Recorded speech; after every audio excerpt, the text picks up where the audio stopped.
Hello, everyone, and welcome to the Wings Mobile Detailing Podcast. Today, talking about auto detailing topics. If you are a detailer interested into getting more into the paint correction side, learning the buffer, dual action buffer, rotary buffer, forced action buffer, I guess these are the types, right? And there are also drills. Stay tuned, and I'm going to cover this podcast. It's going to be short, quick, to the point, and we're going to talk about the difference between all these buffers. Very important if you're getting into the paint correction or at least polish the car.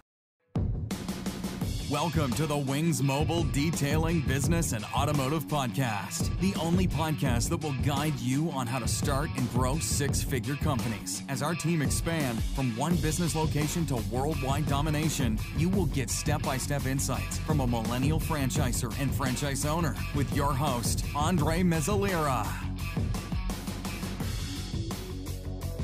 All right, we're back. So after this intro, amazing intro, if you guys like to check out more of the Wings Mobile Detailing franchise, great opportunity. We're actually closing a bunch of franchisees. So if you're an existing business owner and you wanted to be licensed by Wings Mobile Detailing and take leverage of our brand and just receive clients non-stop, if you want that, we have limited. And when I say limited, I don't mean we have just for you guys to close the deal, but I really mean because we can get so many clients, right? Alright guys, so the difference between buffers. Also, a lot of you, I'm sure a lot of you who are listening to this podcast may be listening because you want to get into doing paint correction. And a quick side note on doing paint correction, guys, it's not hard, but you really have to really learn, go deep into learning how to do it, because it's also not easy to mess up. So you don't want to mess up a client's car. So you really want to know little tricks here and there. But going over the buffer, strictly over buffer, guys, I personally, I'm gonna say off the bat, I personally like to use the dual action buffer, which it not only isolates, but it rotates as well. Meaning, the difference between that, the dual action buffer that I like to use, it's safer than a rotary buffer. The rotary buffer are those more old-fashioned buffers. I don't want to say old-fashioned. Obviously, they're gonna be used forever. They have its pros and cons, but a rotary, it actually only spins once to one. It doesn't isolate. It doesn't have the backing plate of the buffer doesn't throw up and down side to side. It only spins just like a drill. Where the dual action, that's why they call it dual action, DA, because it has a dual action. Get it? Like it rotates, but it also isolates. So the entire backing plate where you put your polishing pads in there, the Velcro. So that backing plate not only rotates, spinning like a regular drill, but it also throws up and down side to side. I'll cover the difference between the two, but there's also forced rotation. So the nice thing about these new or any dual action buffer, it's very hard. That's a pro, that's on the pro side, because it's very hard to burn the paint with a dual action buffer. That's why I like to use it. I like to train my employees using it because I don't run through that liability of burning the paint, because once the paint is burned, you're done.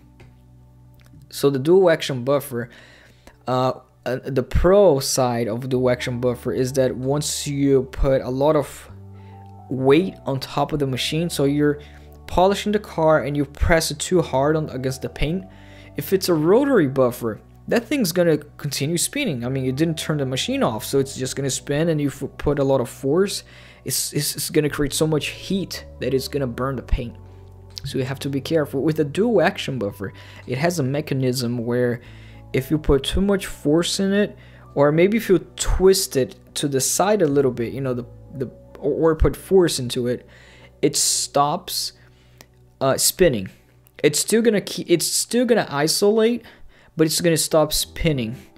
Meaning that if you put too much force in it, you're not gonna burn because it's literally not spinning on it. And that happens super fast. I mean, you're there. The problem with that is that if you're polishing the car with a dual action buffer and you twist your buffer just slightly to the side, or put a little bit of pressure without you even noticing on some panels here and there, you're gonna do that a lot. It's not gonna spin, and it's not gonna correct the paint because it's not spinning, for let's say a millisecond or 2 seconds every time here and there. And so that's the problem. And a lot of times you want to put force into it and pressure, and you don't, and it's okay for it to be spinning, but because of the mechanism it doesn't, and it makes it more slower to get a heavy cut into it. You can still get it if you put on highest speed setting, but it's more difficult. Now they do have a dual action buffer which does the rotation and isolates, but with a forced rotation. A dual action buffer with a forced rotation, meaning what? If you put a lot of pressure, it's gonna rotate. It doesn't have the mechanism of stopping. So if you put a lot of pressure, it's still doing the two sides correction, but it's forcing rotate. That's why they call forced rotation, because it's rotating forcefully. even if you put pressure into it, it's gonna forcefully continue to spin. Those are good. The one buffer that I use from Griot's Garage, it's a dual action buffer from Griot's Garage. It's not a forced rotation, but I can still do compound with that. And guys, if you hear this myth that, you can only compound and do paint correction on cars with a rotary, the old-fashioned rotary buffer, that's the only thing that it works. No, it's not. I mean, check out my Instagram. I've done many paint corrections. Instagram under Wings Mobile Detailing. Please go follow and like the page. I've done many paint correction services where black cars, they were scratched up and it came out amazing like a gloss, and some was able to get some heavy scratches out of there with a compound microfiber cutting pad and the dual action buffer. It might take longer, yes. If you get a proficient guy who knows how to use a rotary buffer, who knows how to use it without burning the paint, there's always the risk anyways. He might do it faster than a dual action buffer. But again, are you gonna be willing to save a couple of, save some time here and there on the paint correction services that you do, and risk burning the paint, and then what are those hours for if you run through that risk? Or especially if you are training employees, and if you're gonna have helpers helping you, you not only gotta trust yourself to become proficient in it, but you also gotta trust the other person who you're teaching. So after they came out with the dual action buffer, I think that saved a lot of cars, honestly, and it works really well. You can polish with the dual action buffer as well. And there is also a different type of dual action buffer, which is the first rotation and also a long throw. A long throw meaning it's just a dual action buffer. It can be or cannot be a first rotation, but the long throw is, when it isolates it's rotating and it's isolating, meaning the backing plate is spinning side to side. Long throw is that action of throwing side to side is going actually longer. How do I say it? It's going further. So the backing plate is moving around. It's going to move around further. It's going to cover a little bit bigger field because it has a long throw. But that's not meant to actually cover a bigger area. If you want to cover a bigger area, just get a bigger pad backing plate. But that's actually meant to be even more safer and to not burning the paint, because you're going to spread that heat. It has the long throw of the backing plate, and it's going to spread that heat. Do you really need that? Guys, you guys can...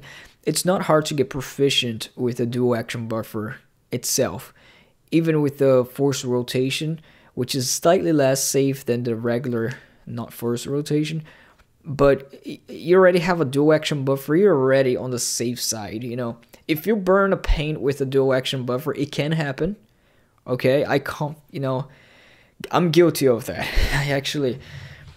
It was a big mistake, shouldn't have, but usually Mustang paints, Ford Mustangs, they have a very soft clear coat, and I hit the corner with a dual action buffer before for a client and burned the paint.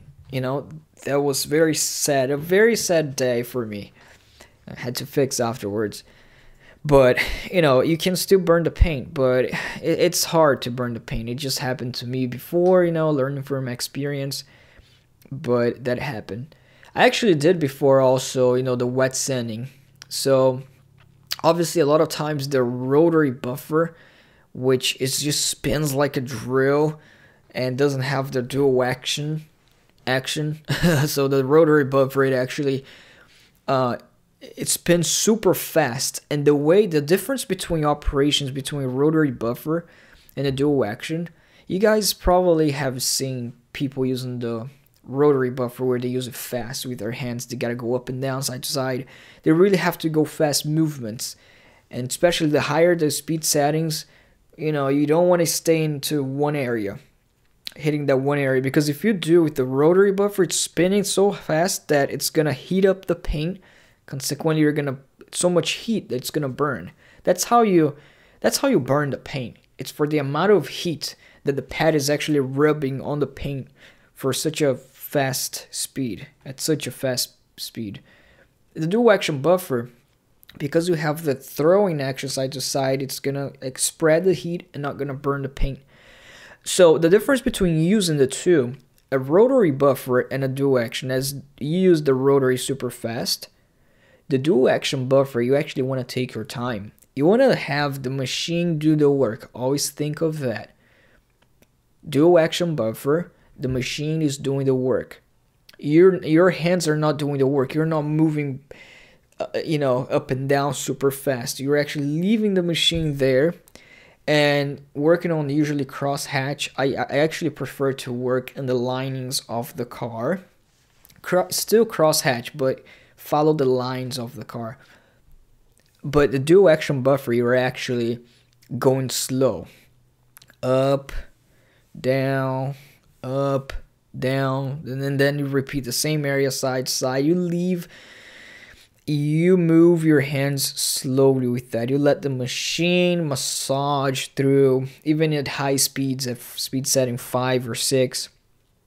You let the machine massage through. If you're compounding it, or even polishing, sometimes you can pick up more speed when you're polishing, but you don't want to go too fast with a dual action buffer, because then you're going to create micro marrings, and then you're going to polish fast, and you're going to question yourself, why are all these micro marrings when I look at the car in the sun? That's probably because you went too fast with the machine. So you might want to sometimes even maintain the same speed setting on the buffer, but go slower with your hands. And obviously you want to get a thinner, very thin polish product. But that's for a different podcast. These are the main differences, guys. And I've recorded podcasts before between the, how to do paint corrections. You guys can scroll back. I'm probably going to cover more into the detailing aspects of the business. But think it was a very important podcast to cover. Very simple, but especially for guys who doesn't know the difference between the buffers. I mentioned about drills, but drills are drills. You can use the drill for headlight restoration because usually they're smaller. But you can also use the dual action buffer or the rotary buffer for headlight restoration. It really depends. I like to use a drill because it's smaller. And rotary buffer is pretty much like a drill, to be all honest with you, because what it does, it spins at high speed, but it's controlling speed. Guys, if you're starting out, definitely subscribe to this podcast. If you're starting off as a detailer, or you simply want to learn more into the paint correction side, or anything overall, this is going to be very important. We're probably going to have guests more soon into this podcast. It's been a while. Just talking about detailing, guys. It's fun. and enjoyable. So leave a review there if you enjoy this podcast. Hit me up if you're interested in being licensed by Wings Mobile Detailing. We're growing strongly in the East Coast. And check out right now. Look at the link. If you're just curious, check out franchise.wingsmobiledetailing.com. Thank you.